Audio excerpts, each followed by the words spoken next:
Hello there everyone. My name is David Luchford and welcome to lesson 18 of my ancient Greek course. Lesson 18 is on first declension practice exercises, which means that today you are going to be putting your knowledge of the first declension into practice. So I hope that you watched my previous video, lesson 17, which was on the first declension itself. And I hope you now know how to recognize which subgroup of the first declension a first declension noun belongs to. And I hope that you also know how nouns within these subgroups change their endings. And when I say know, I don't expect you to know that by heart yet. It's all well and good if you've tried learning it by heart and you want to test that today, but because you've only just met the first declension, I think it's absolutely fine if you've at least noted down the necessary information about how to recognise which subgroup of the first declension a first declension noun belongs to, and about how nouns within those subgroups change their endings. And it's fine if you want to consult that information that you've written down while completing the practice exercises today. But if you want to be daring and you think you've memorised all of the requisite information already, then that is also fine. Okay, so you can either consult your notes or try and do it from memory alone. But without further delay, let's start exercise 1. On the screen, there are 10 first declension nouns in their dictionary form. So you can see that for each of these nouns, you've been given the nominative singular form, the genitive singular ending, and the nominative singular form of the definite article that would be used with that noun. So all 10 of these nouns belong to the first declension. However, what I would like you to do is to state which subgroup of the first declension each of these nouns belongs to. So please pause the video and have a go at stating which subgroup of the first declension each of these 10 nouns belongs to.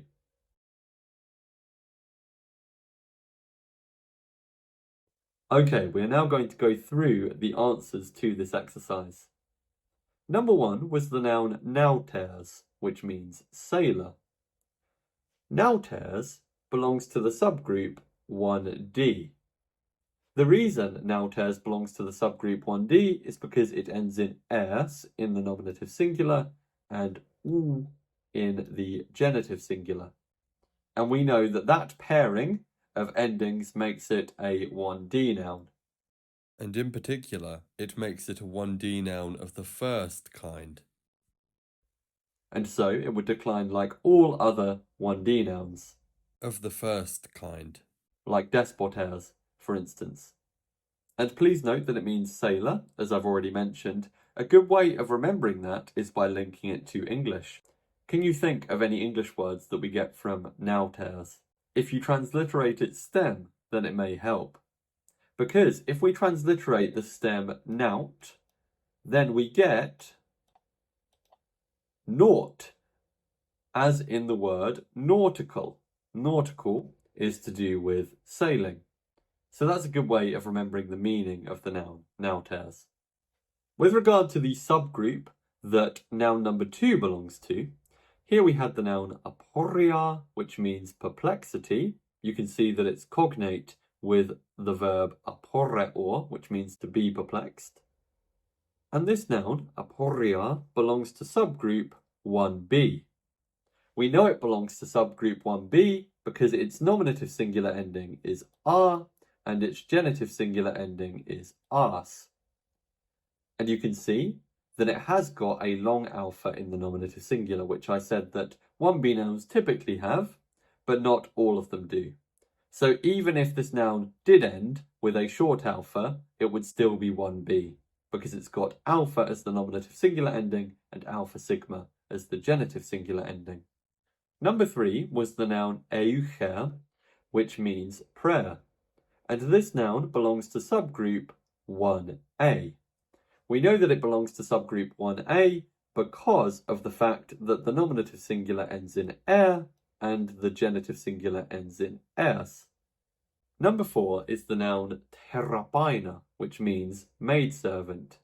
And this noun belongs to subgroup 1c. We know that it belongs to 1c because the nominative singular ends in a and the genitive singular ends in ers. We know that particular pairing of endings makes it a 1C noun. In terms of how to remember that it means maidservant, there is an English word that it's related to, which helps us to remember the meaning a little bit. Can you think of what it might be? If we transliterated this part of the word, we would get therap. And you can see that it is related to the word therapy in English. The term therapy comes from the Greek verb therapeuo, which means to care for or to look after. And a maidservant is indeed entrusted with taking care of people. Number 5 is the noun hemera, which means day. And this noun belongs to the subgroup 1b. We know that because it ends in r in the nominative singular and ars in the genitive singular. Number 6 is the noun xipias, which means swordfish. It's not the most common of Greek nouns, I must confess. The others are very useful in comparison. However, we met it in a previous lesson, namely in the lesson about sentences not requiring a nominative noun. And so I think we have an affinity for this word now, you know. And in addition to that, there aren't actually many nouns that are of the same type as this one. By type, I mean type within its specific subgroup, because I hope you put that this is a 1D noun. And in particular, I didn't ask you to state this, but it's a 1D noun of the second kind, like neani as. The kind that ends in as in the nominative singular and u in the genitive singular, rather than ers in the nominative singular and u in the genitive singular. Number 7 is korra, which means girl. Korra belongs to subgroup 1a. We know that from the nominative singular ending in and the genitive singular ending in ers. Number 8, klepters, means thief, and it belongs to subgroup 1d, and in particular it's a 1D noun of the first kind, like despoters. We can remember the meaning of klepters by linking it to the English word kleptomaniac. A kleptomaniac is somebody that is obsessed with stealing, and you can see that the klept part is related to the klept part in the word klepters. Number 9 is the noun naumachia. A naumachia is a naval battle, and I hope that you put that this noun belongs to subgroup 1b. We know that because the nominative singular ends in r and the genitive singular ends in ars.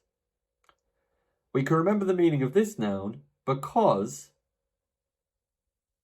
now is to do with sailing. That nu alpha upsilon part is to do with sailing, as in the word nauters, where we get nautical from. And the mach part, mu alpha chi, is to do with fighting. We will discover other Greek words in the future that involve mach and they're to do with fighting. So you can remember that a naumachia is a naval battle. You can think of naval and fighting and then remember that it means naval battle.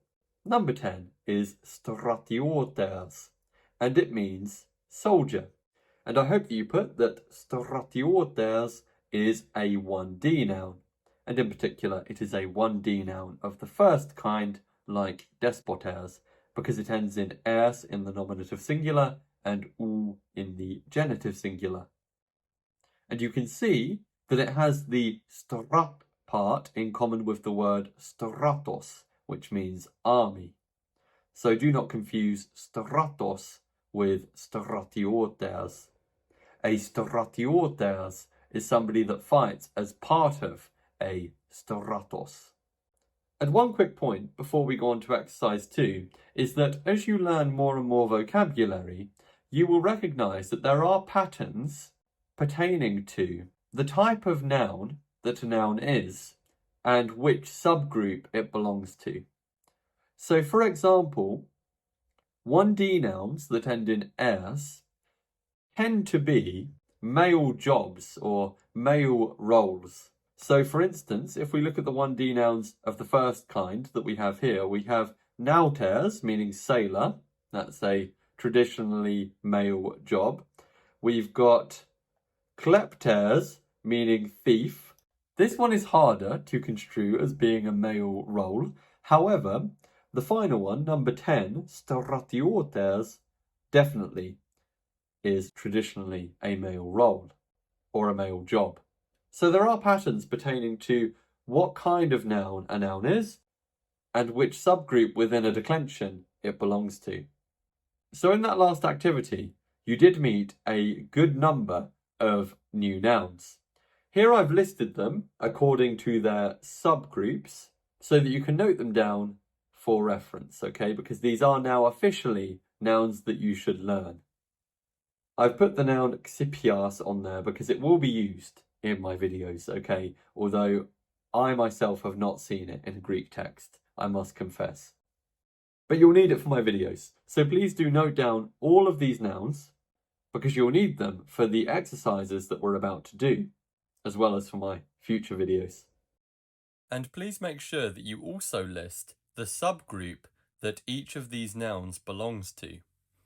And please be aware that this is how I shall list nouns from now on. Instead of giving the genitive singular ending in addition to the nominative singular form, I shall simply state which subgroup they belong to.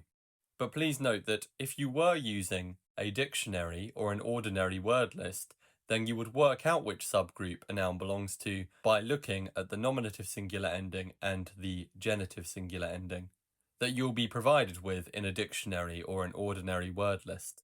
But please now pause the video and ensure that you've noted down these nouns, their meanings, and their subgroups. Okay, here is exercise 2.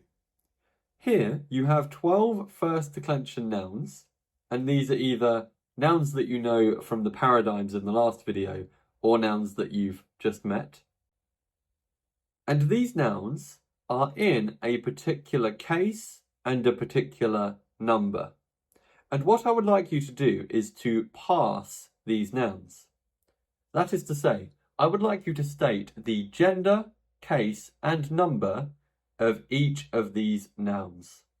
And do it in that order. So gender, case, number. And you can abbreviate it. So for masculine, you can put M. For nominative, you can just put nom.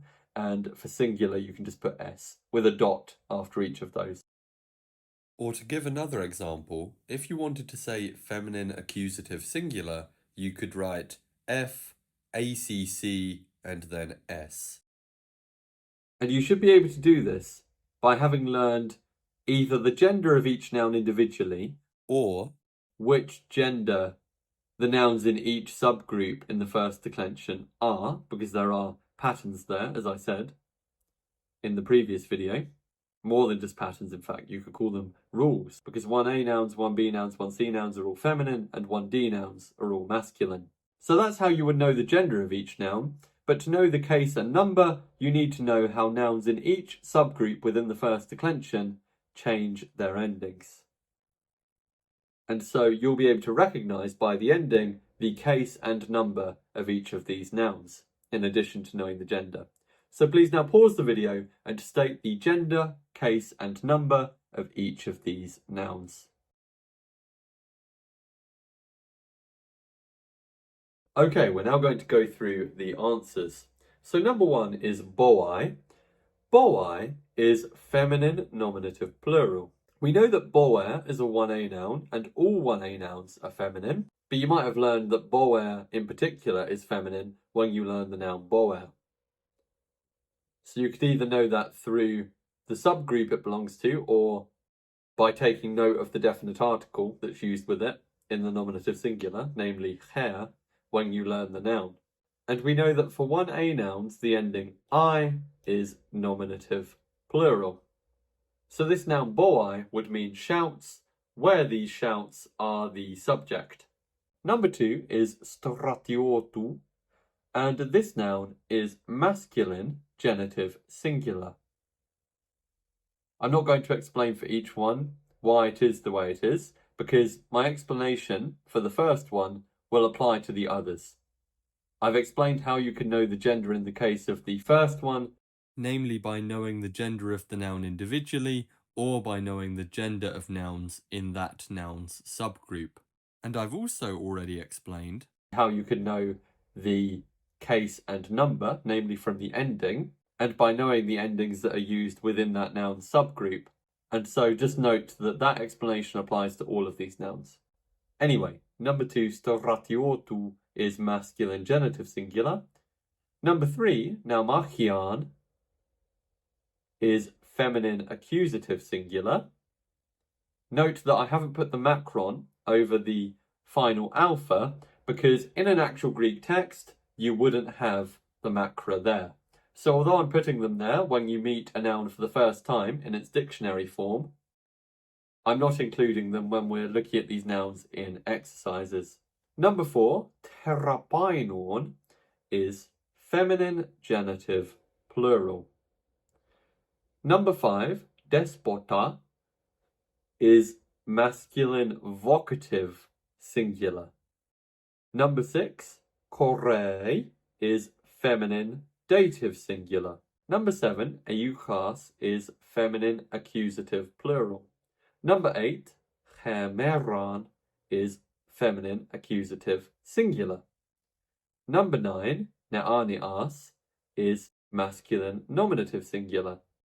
or alternatively, it could actually be masculine accusative plural, because the masculine nominative singular and masculine accusative plural forms of 1D nouns of the second kind, like neaneas, are visually identical.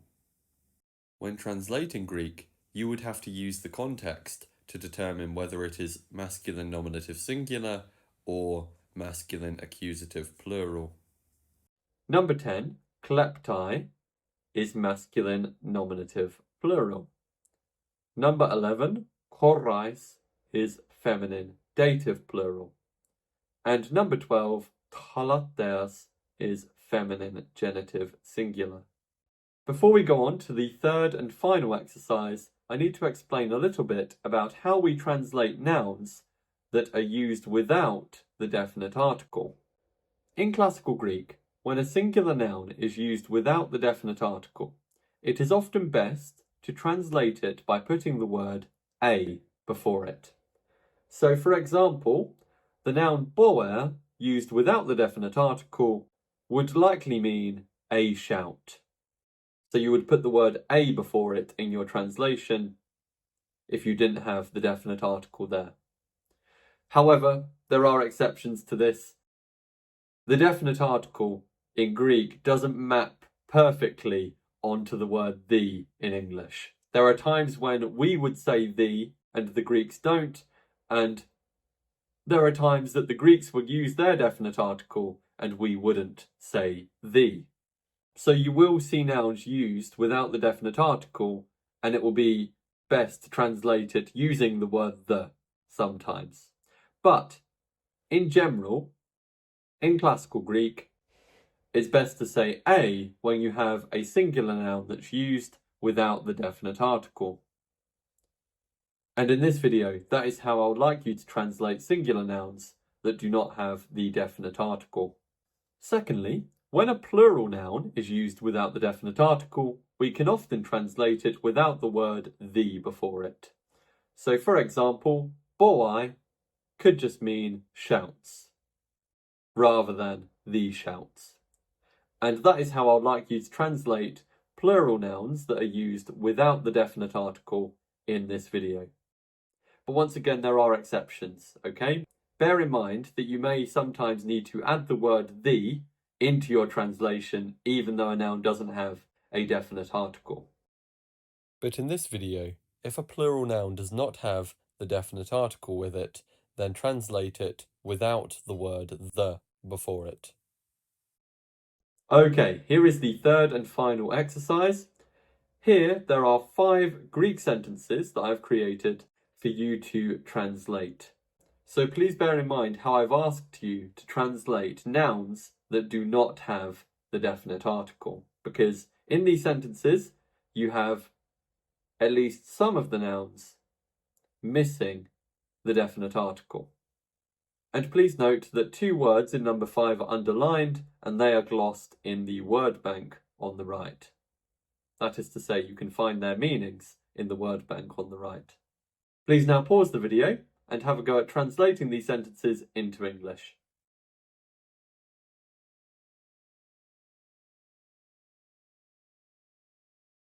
Okay, to go through these sentences, number 1 is kleptern horror.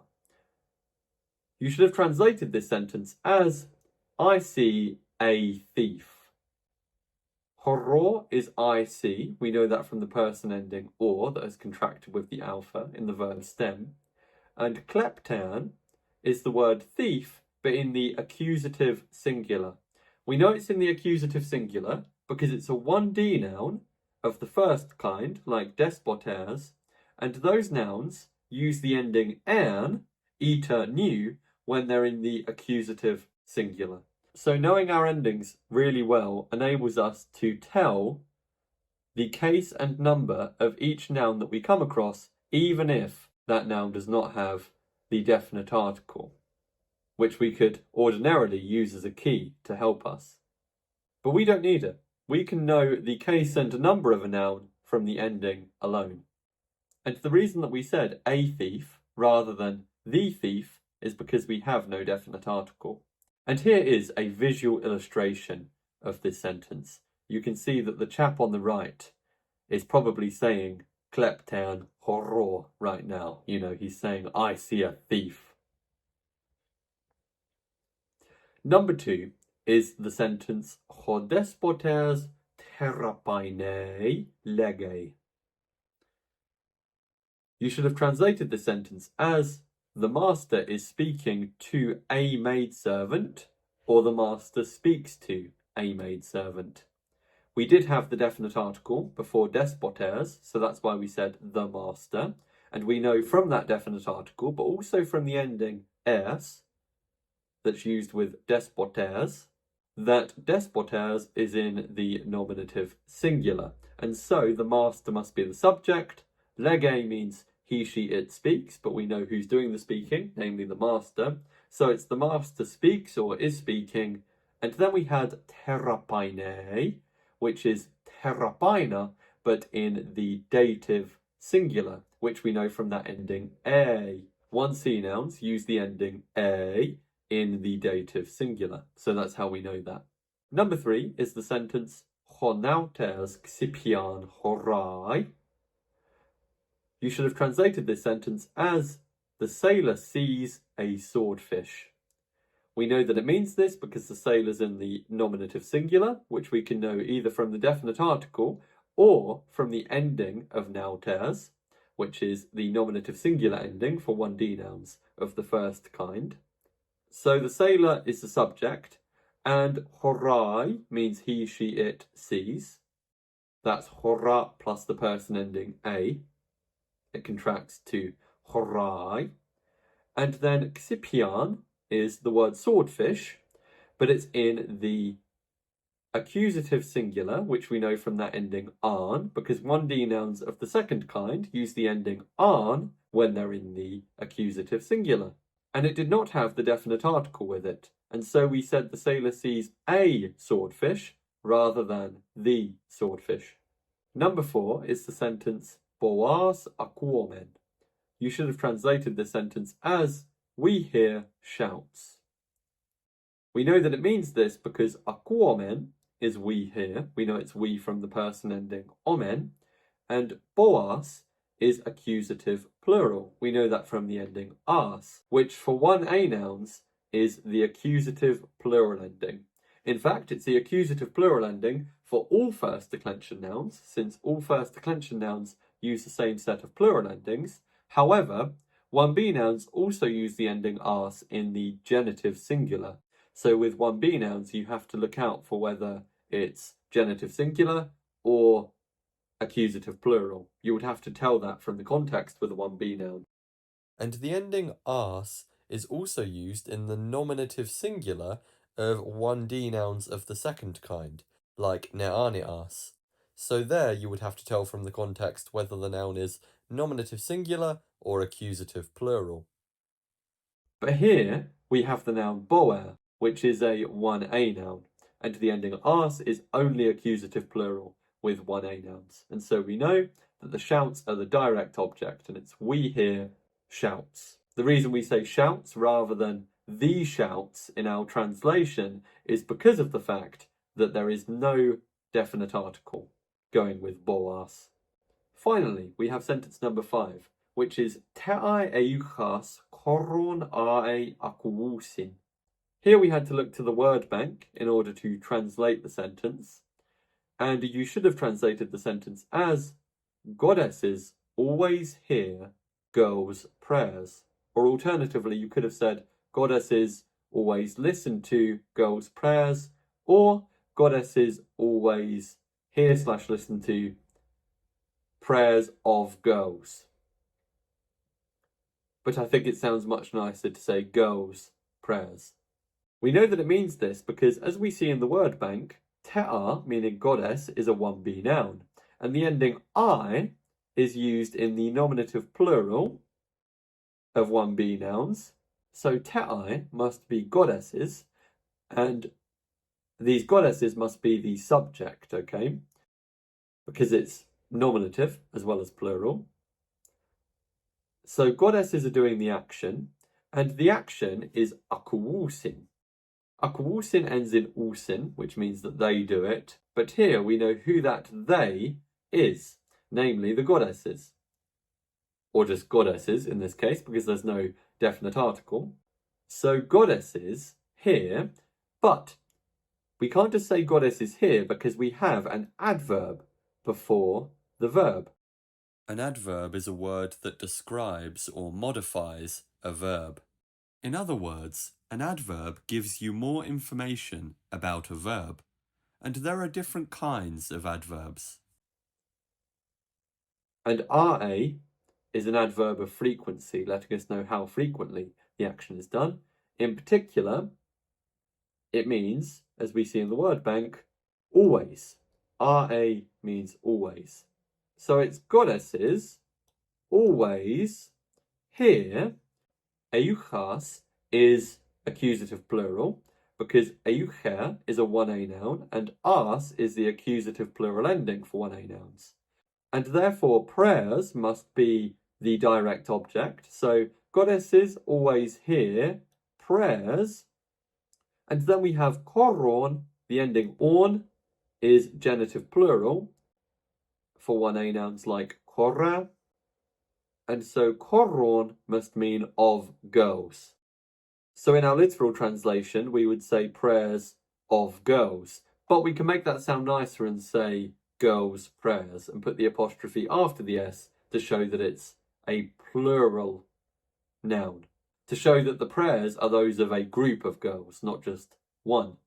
And note that we did not have the definite article in this sentence at all. And that's why we said goddesses rather than the goddesses. And it's why we said girls rather than the girls. And it's why we said prayers rather than the prayers. But that brings our lesson to an end for today. So let's finish by summarising our learning. Today, we have consolidated our knowledge of the first declension by putting our knowledge of it into practice. We have learned how to translate nouns that do not have the definite article, at least how to best translate them in many cases. But like I said, there are exceptions, and in fact there are plenty of exceptions. But what I taught you is a good rule of thumb to remember. And we also learned many new words. We learned all of these new nouns. I've added te'a to the list, meaning goddess, because we met that in the final exercise. And you can see that I'm listing the subgroup that each noun belongs to. That is something that I shall continue now throughout this course. And we also learned a new adverb. We learned the adverb ra, meaning always.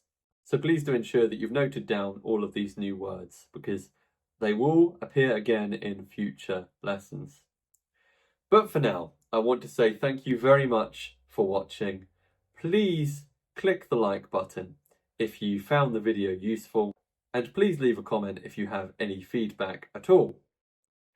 I have put an image of an ancient Greek frog on the screen, and this particular frog is holding a trophy, and that trophy is for you. Okay, if you've put your knowledge of the first declension into practice today, then well done. Okay, you deserve that trophy.